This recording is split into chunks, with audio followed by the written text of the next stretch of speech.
Hello and welcome to this episode of Sales Secrets from the Top 1%, where the world's best sales experts share their secrets to sales success. And I am thrilled, honored, humbled, and grateful to have with me today my good friend Lee Bartlett. Lee has had a massively successful sales career working for a variety of top companies. He's held roles in large US, UK, European-based companies, sold extensively across many countries in these regions as well as Asia.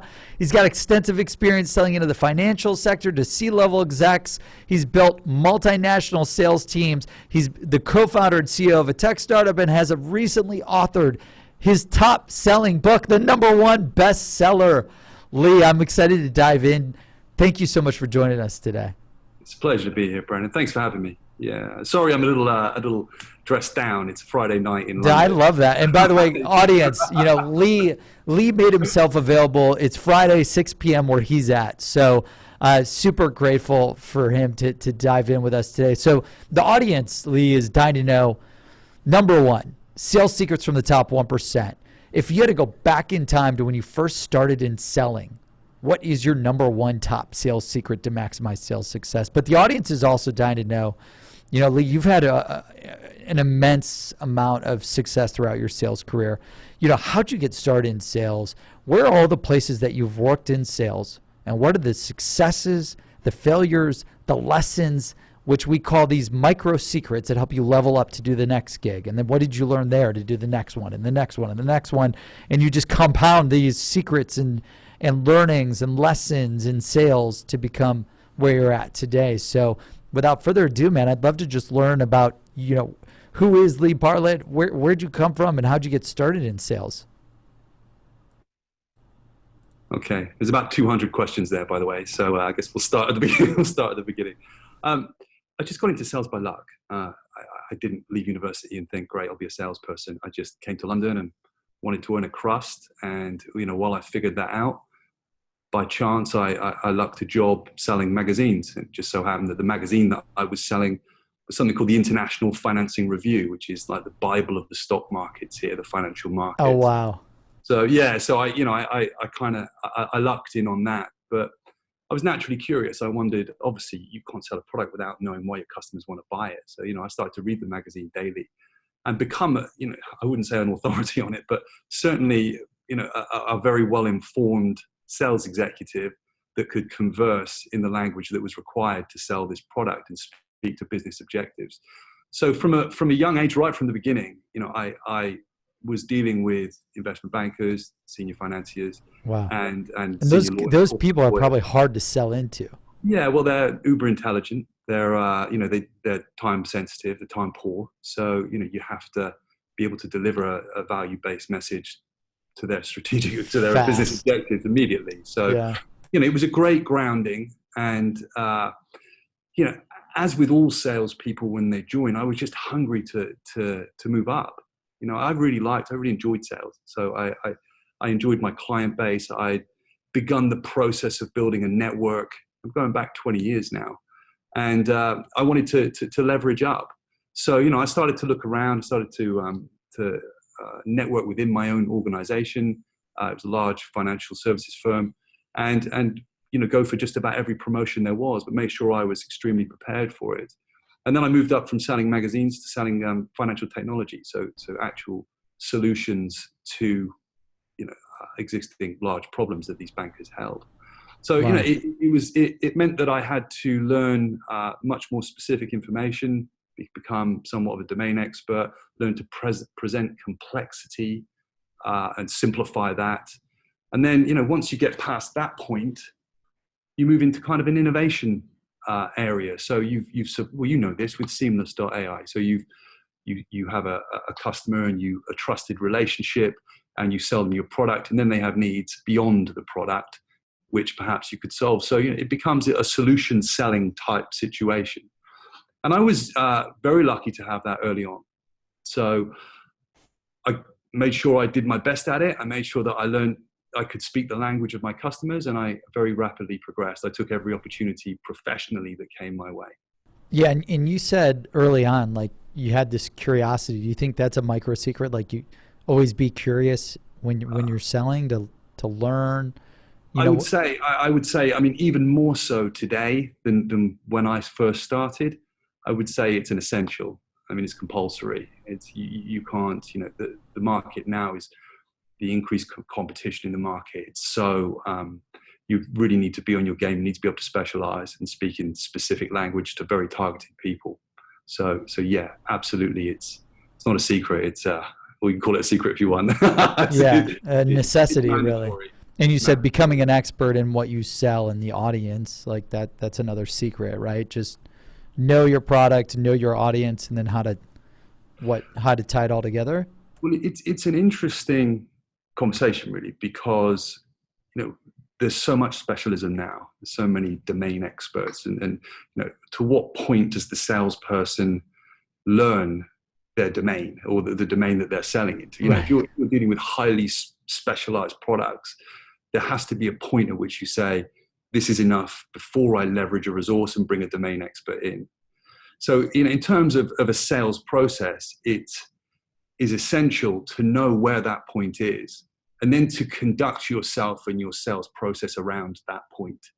So, and that way you end up protecting your company resources and you end up being able to converse up to a point at which you're comfortable. Because very easy in a boardroom or in a meeting with 3 domain experts and just about every buyer within your organization in there to get right into an in-depth IT conversation or a specialist conversation, you end up looking like a rabbit in a headlight. So, that knowledge of how far you should go is essential to planning your strategy into the account. It's essential to conducting the meeting appropriately.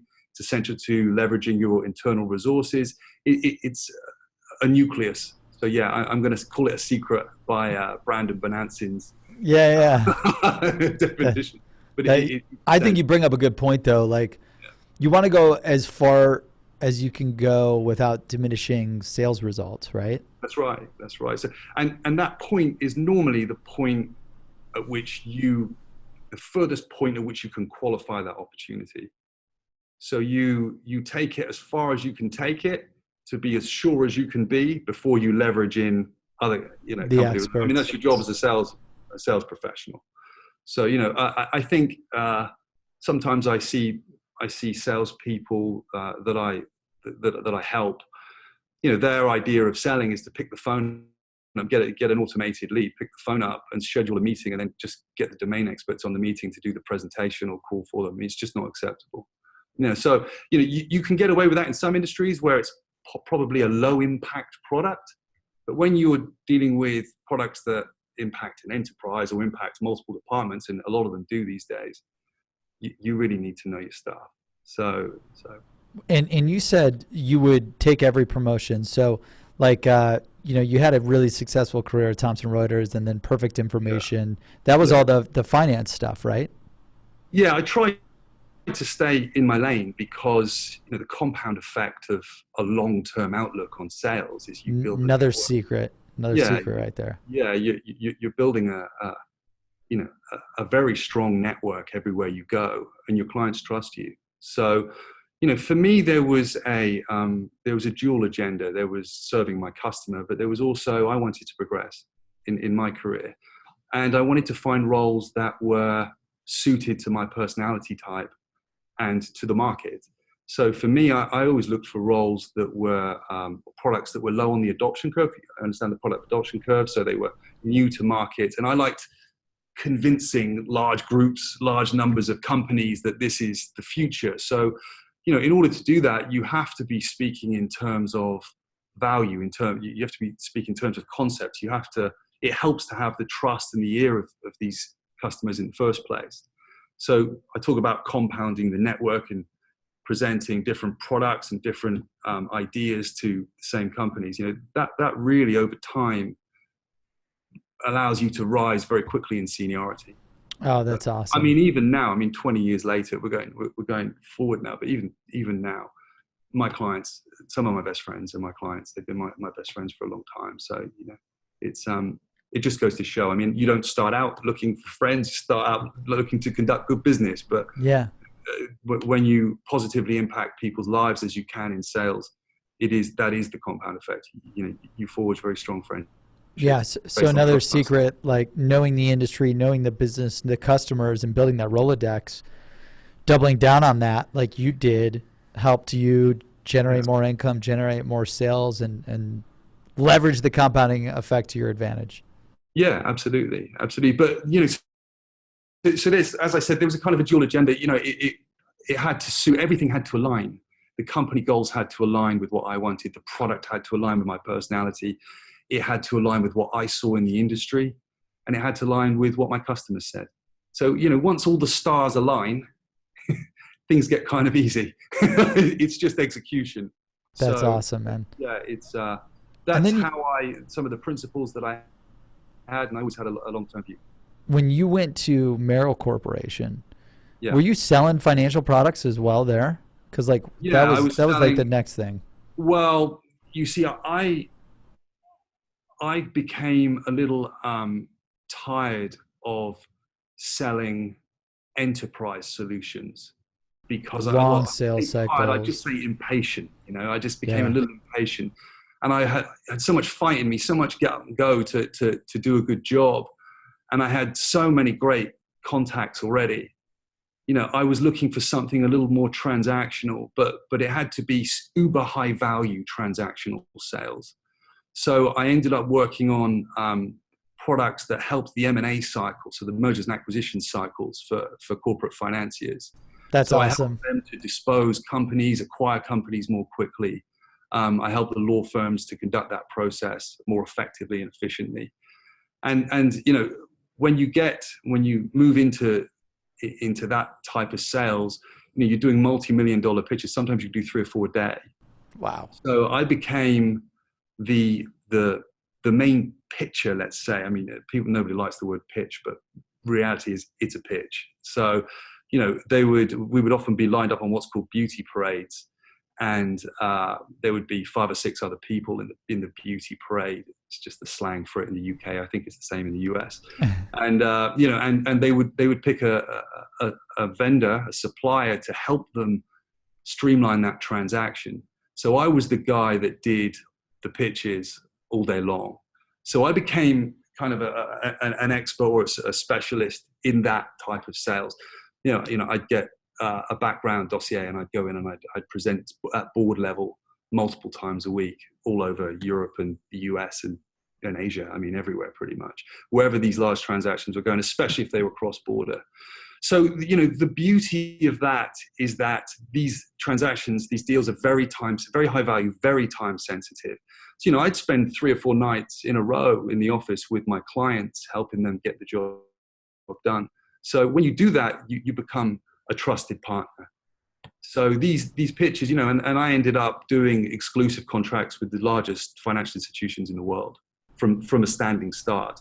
So I took the product to market. Initially, I was the second on to launch this product. I think it was turning over, I don't know, under $1 million at the point. We took it to close to 100 million. Wow. Let's talk about how, because there's probably a lot of lessons learned there, successes, failures, lessons learned, sales secrets. Like, dude, that's huge, right? So, well, what'd you do, or how'd you do it? You work your ass really off. hard. Yeah. There's another secret, dude. Just work your ass off. You never sleep. You have to continually adapt and perfect everything that you do. So there's no room for error. You have to have systems that allow you to understand the customer before you go in, that allow you to tailor everything you do. Your process has to be razor sharp. You have to have a very high sales EQ. So when you walk into a boardroom or you walk into to do one of these, extremely high value pitches, bear in mind, these can be over in an hour and the decision's made. So, they're very large deals. So you have to be able to, often you'll have no time to do due diligence. You'll have no time to do discovery. I've been walked into rooms, I've been at lunch and someone said, give us a hand, Lee, we've got someone in. I've gone in and done a formal pitch like this. So you have to be prepared, and there's no room for any error. So, but if you have a high, you walk into a room and you immediately read the energy of the room. You understand how to pitch. we often talk about controlling the meeting. You're not in any control at all in a boardroom. You're simply responding. And if you're not prepared to handle whatever comes at you, you're in the wrong game. And how do you do that, you think? You prepare, Brandon. You just like study the objections, the market. Yeah, everything. You're in touch with the market.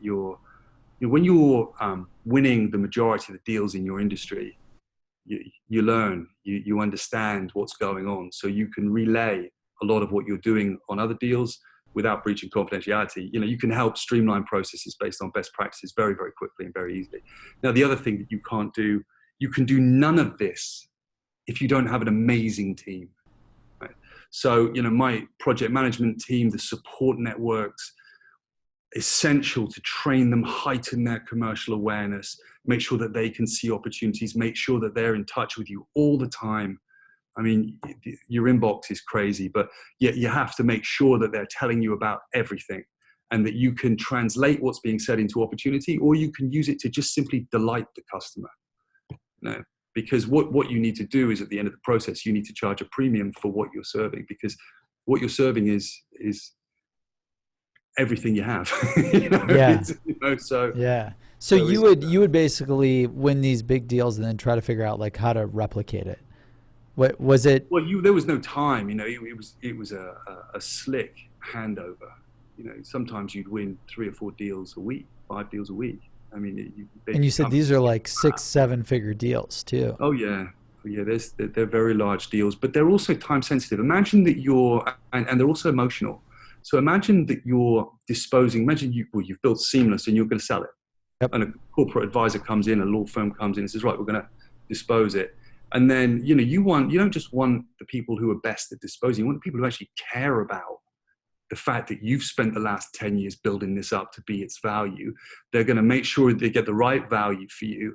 They're going to make sure they're going to do whatever it takes to deliver. Well, that's my customer's customer. You are my customer's customer. So I got to make sure that I'm not only servicing my customer, but I'm servicing my customer's customer. So you can't do any of this without genuine intent and really caring about serving the customer the way you need to. So, and the compound effect of that is enormous. Wow. Yeah. And I guess like it's easy to say like, hey, you need to figure out what's working and replicate it. But I feel like it's hard to actually do. Like, how would you take a step back and look at like, I mean, to do multiple multi-million-dollar deals in a week is hard to do. So, well, you can only do your bit in that. So, taking all the credit for that is not something that you can do. I mean, that's incredibly narcissistic. You can only do that if you have the team behind you doing all the magic. To do the magic and to continue to keep you informed in an efficient way that allows you to continually update the customer. I never viewed my role as a salesperson as a company employee that did binary deals. Mm-hmm. I always saw myself as an intermediary that sat between the customer and my employer. Okay. So it's maybe a slightly different perspective to how most people looked at it, but that was this kind of philosophical conclusion I came to at the end. And I had responsibilities to both. I had equal responsibility to my company as well as I do to the customer. I had to serve the customer, but I have to generate revenue for my company. That's awesome. And the biggest thing that you took away from Merrill before joining Imprima, what was the biggest lesson that you had there to share with the audience? I can share that with you without any qualms whatsoever. It's to manage your energy. I burnt out. I was working 100 hours a week some weeks. I was flying to Asia, flying back. I mean, I think I pitched in 3 countries in one day at one point. It's no insane. way. 3 different countries in one day? Yeah, I did. I was in Paris in the morning. I did a breakfast presentation in Paris. I flew to Switzerland for 2 p.m. and I was in London in the evening doing another. So, wow. But the compound effect of that over time is that you're only human. You can. And, when products are successful, which is what I like. So when products have gripped, they're across the chasm and they're on the way up, it's, you have to hoover up your opportunities, for want of a better phrase. You have to maximize that window of opportunity to establish yourself as the dominant market force. And I love that. I love that whole dynamic. Me too, man. And, that's a great time. That's right. So I looked for products that were in that window, and I specialized in that because it suits me. It suits the foundation of the team selling that I laid down and that I learned over time. You can't do it unless you have covered all bases, and that to me is exciting. So it's it was great. It was a good time. That's awesome. And so you had a super successful career, and you said the key there is don't burn out. Don't burn out. So sorry, I lost my point there. So the point is, you can't sustain that sort of work rate.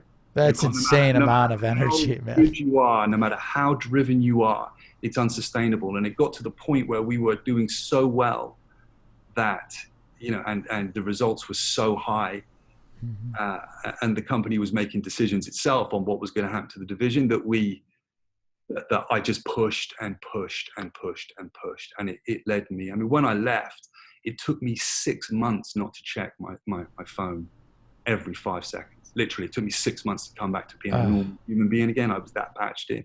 Yeah. So, I learned, and this is the benefit of time and experience. I learned to recognize the symptoms of burnout. I write about it in my book, the #1 Best Seller, and to manage them a lot better. And the benefit of that is that I can help others.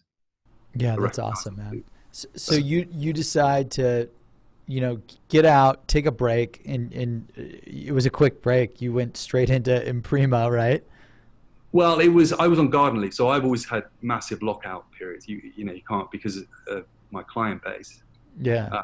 So I had, I think, 15 months of gardening leave. I've had it every job I've ever left, because if I jump back in, I'm just gonna take the business.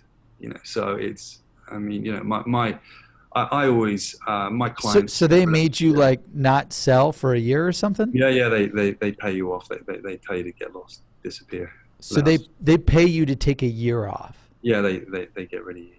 Yeah. Oh my gosh, like a year leave? Yeah. It was a year. That's freaking awesome. It was a year. Like a year's salary to just. Well, that happens. This is common. This is not to me. This, if someone has a position of strength. Yeah. You got to bear in mind, I was extremely close to the largest, and still am, the largest financial institutions.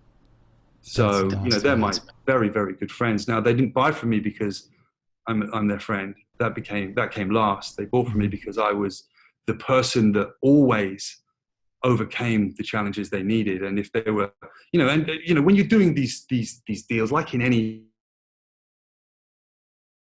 sales, there's always internal barriers to justifying resource, to getting things done. I made sure I managed that. I took responsibility for that. So they trusted me, and they still do, and I'd never let them down. So once you get to that, that's that compound effect again. Once you get there, people will just say, I want that person on my deal. That's awesome. So so that's the stage that you want to be getting to, and that I would counsel the listeners of this to try and get to in their industry. Yeah. So then, what was Imprima like after Merrill? Was that selling the same stuff, or? Well, there was a combination. Yeah, so they just launched a competing product. Oh, wow. And so there was. You're literally doubling down on the compounding effect of knowing the financial space and the data rooms and all that. When you're doing the majority of the business in town, you're not short of offers. There's other companies. It's just classic adoption curve stuff. So competitors fly in and they think, we can't break in here. Someone's locked this up, and maybe it's 2 or 3 people, but at that point, I was pretty notorious for doing that. So it's either take him out, buy him out, and get rid of the guy. I don't want to see his face around here anymore, or hire him. So, awesome. I knew everybody that was pretty much launching products, and all the companies at that point, they all reached out. They all knew what was going on. And, I was a combination of burnt out. I'd had a little girl, I had a daughter, and I wanted to spend time with her. It's amazing. And, and I wanted the fight back. You know, when you've locked down most of the institutions, where do you go? You're in account management, and account management never suited me back then. You know, I'd done that with enterprise settings, and you know, I'd done large. I'd gone from transactional to locking down exclusive agreements. So I'd done enterprise contracts already in a transactional environment, which was kind of unheard of. So where do you go? What do you do? You know, and I've always been someone that's wanted the next challenge, the next big challenge. So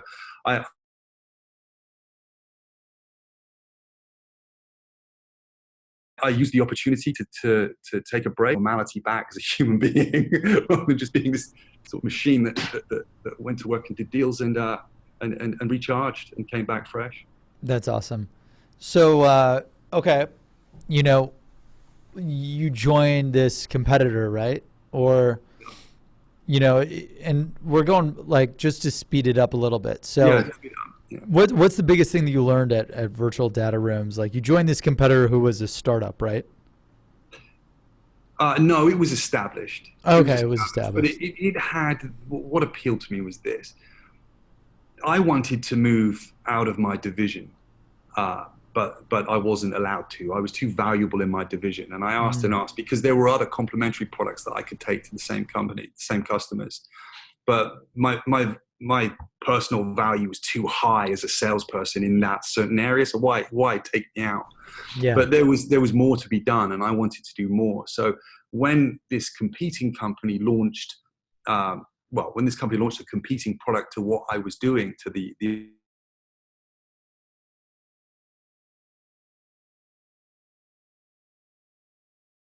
online, they said, look, come to us and you can sell everything. And I thought, oh, awesome. Much bigger deals. Great. Okay. I'm burnt out. I get to go straight back to the bottom of the adoption curve again. I get to see, I get to test myself. I get to see, how much trust do I have in my customer base? And I get to reestablish myself fresh with 12 months out. So it was kind of cool. And so I thought, yeah, I like working for kind of smaller companies too. I'd worked for the big guys. And I thought, let's go to a smaller company and let's pick them up. Let's try and do some good here. That's awesome. The market was maturing, lots of competitors in. The game had changed, so it was the next challenge. Yeah, and what was the biggest thing you learned there? It was just business as usual. Just the same thing repeated over time. Yeah, it was just. Yeah, so I got to sell other products, which was great. I got to leverage up again, and really it was just, it got to the point where I felt like I'd done everything I needed to do in that area, and it was time to publish. So the book that I wrote, so then No.1 Best Seller, I wrote that while I was selling. It was a memo to my team. Wow. So I never sent the memo, but I sent it as a memo. I was going to send it as a memo. There's like 10 or 12 things I want you guys to do, please. These are really important to us, And then I never sent it, and I sat on it, and I picked it up. I thought, let's make a good book. Why don't I just write it? People are always asking, how do you do it? 238-page memo. What the hell, dude? That's awesome. So I left the Imprima, and I just thought, I'm going to finish the book. I've had enough. I've done what I need to do. I'll finish the book and do some good and see what happens. And that's what I did. Wow. And so you had this passion with the memo that you were going to send out, and then you write the book, and the number one bestseller. So what does it take to be a top salesperson? Many books claim to have the answer. The number one bestseller tells you exactly what it is. It's a masterclass in professional selling. So in the book, you cover 4 sections, right? Mm-hmm. Successful product selection, sales execution, navigating the political and emotional obstacles, and negotiating a sale-based employment contract. So, tell us a little bit about each of those 4 sections and the key learnings and secrets that you share in the book. I'd love the audience to learn about it. Sure. So I don't tell anyone what to do in the book. I just share the journey, and I share kind of the lessons or the path that I took and the reasons I took it. And I also wanted to address in the book, so picking a product we've been over, let's not labor that. Yeah. The basics is the nucleus of the book. And the basics is a number of things that I felt that that we as a team, myself and my team, did differently that allowed us to consistently win business that other people couldn't. And it's a number of items that may seem simple, but when you put them all together, it changes the narrative greatly. So that was why I wrote all of those different sections. And I wanted to address things I'd never heard people talk about before, because it's when you're in an uber competitive market and you're pitching, let's say, multiple times a week, multiple times a day sometimes, it's aggressive. It is. You've got to be on your money. You've got to be on. No one likes to talk about it. No one wants to say it's aggressive because that seems to be taboo these days. But the reality is, at that level, it is. There's a lot of money flying around. There's a lot of there's tons of responsibilities flying around, and I wanted to list within the basics and within the political side of the book, the other bit that no one likes to talk about, what those responsibilities are and the challenges that you come across if you're going to undertake that kind of role. So I wanted to basically, it's not an expose, it's just the things I did differently that allowed us to consistently win the deals, and the political barriers that no one wants to talk about. And the reality is, Brandon, that it's not, they're tough. It's very, very tough in a business or businesses that are generating lots of money, lots of revenue, and they're trying to grab market share. Wow. So I tried to laugh about it, but actually it's not funny. It's serious, and it is what it is.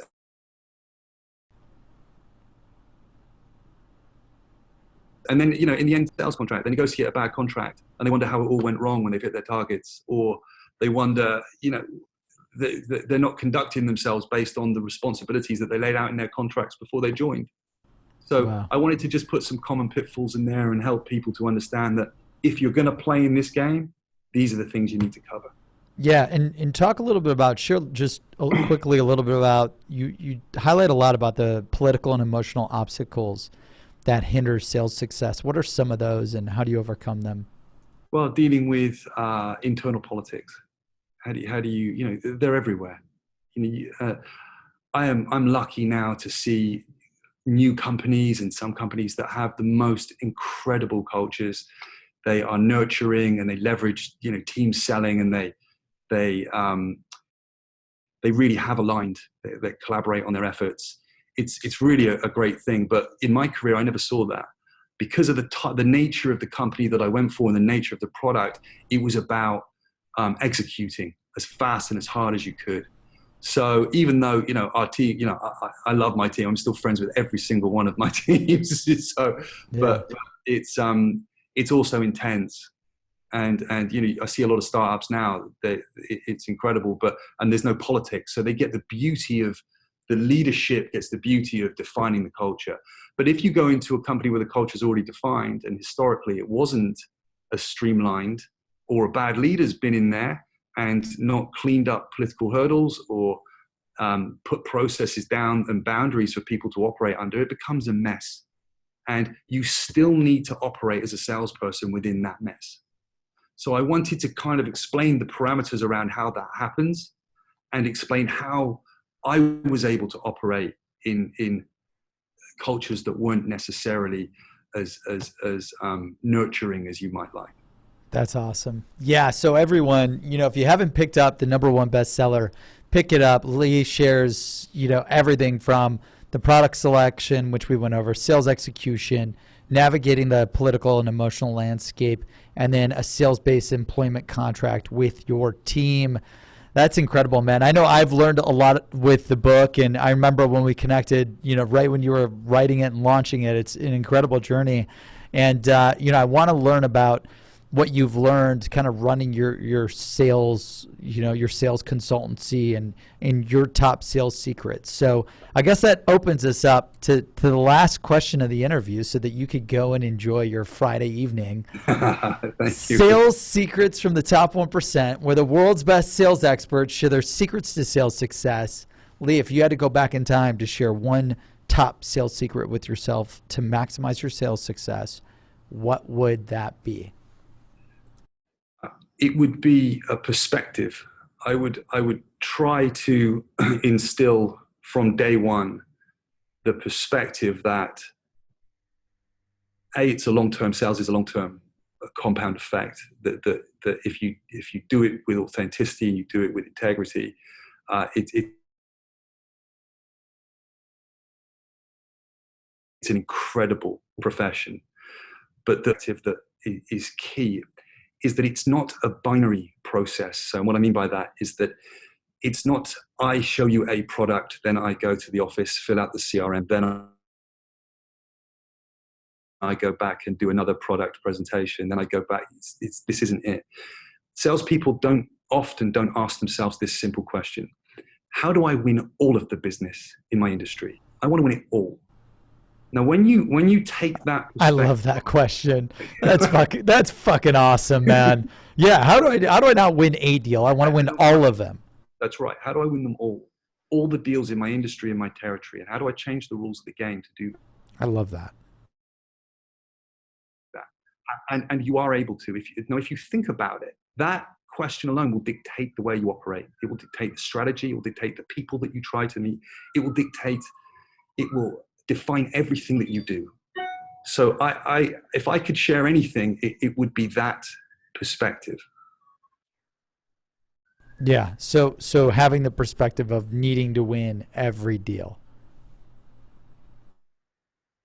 All of them. You may not, you won't, but you might.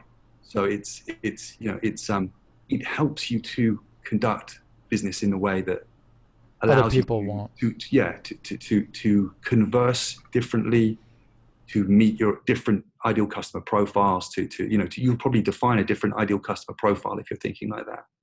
Wow. You will act differently. And then, so tomorrow I'm listening to this and reading your chapter in the book, and I'm like, Lee says I got to win every deal in my industry. Right. Okay. What the hell do I do? Like, how do I get started? How can I apply this today, changing my behavior, my mindset, my actions to maximize sales? Like, what would be your step 2 and 3, you think? I don't want to give you a plug. I don't chin up, a sales academy that teaches you how to do all of this. It'll be launched mid-year, so that's why I'm so busy building product. But you map out your territory for a start. You map out what does success look like. You can't do anything unless you understand what it looks like. If I want to win all the business in my territory, how do I do it? Who do I partner with? How do I make that happen? I'm only one person. How do I multiply my efforts? How do I leverage up? Who do I bring in? How do I train my team to be my eyes and ears? Who do I partner with is a huge one. Who in the industry influences it that I can align myself to, that I can add value to, that will then add value back to me. Which customers do I need to win in particular to then leverage the rest of the market? Who will be my ideal case studies? So once you start to think about it, I'm making these up as I go. Once you start to think about it, then you start to think, okay, I need to change the way I approach this. Wow. That's incredible, man. And tell the audience a little bit about the product that you're working on.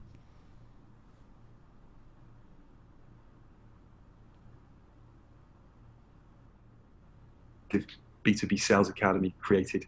I have 36 modules, and they show you right from the beginning. Nobody's ever put something together that takes you from day one to selling multi-million-dollar deals, teaching you what complex transactions look like, what the moving parts are, how, what the sales EQ is, building the layers, every single element of what's required to sell multi-million-dollar deals or very complex transactions. So I've, like I say, it's taken me 18 months. I'm close to launching the first module of it. And I'll have it wrapped up by the end of the year, completely filmed, flexible e-learning platform, everything. So that's amazing, man. Where can people sign up or learn more for that? Currently, we're March 2019. I haven't changed anything online or spoken of it, but probably join your newsletter or whatever. Yeah, if you're not hearing about it in the next 3 months, I'm doing something wrong. I love that. I love that, Lee. Well, Lee Bartlett, thank you so much, man, for sharing your top secret to sales success. I appreciate you. Thank you, audience, for tuning in. And Lee, where can people follow you, learn from you, subscribe to you for more? Yeah, Lee Bartlett bestseller.com would be ideal. Register and you'll get my update. So at the moment I'm taking a sabbatical from social, a small one, because I need to finish this product up. I'm about finishing this up and getting it as good as it can be. But if you join the mailing list, I'll be sure to be in touch. Yeah. Awesome. Well, thank you again, Lee, for all of your time. And thank you, audience, for joining us on this chapter, this episode of Sales Secrets from the Top 1%, where the world's best sales experts share their secrets to sales success. You can tune in to Lee's episode chapter at secretsalesbook.com, and you could order a copy of the book at secretsalesbook.com, and you can listen in on iTunes, Spotify, everywhere, YouTube, you name it. Secretsalesbook.com has all the links, so pick up a copy of the book at secretsalesbook.com. Thank you.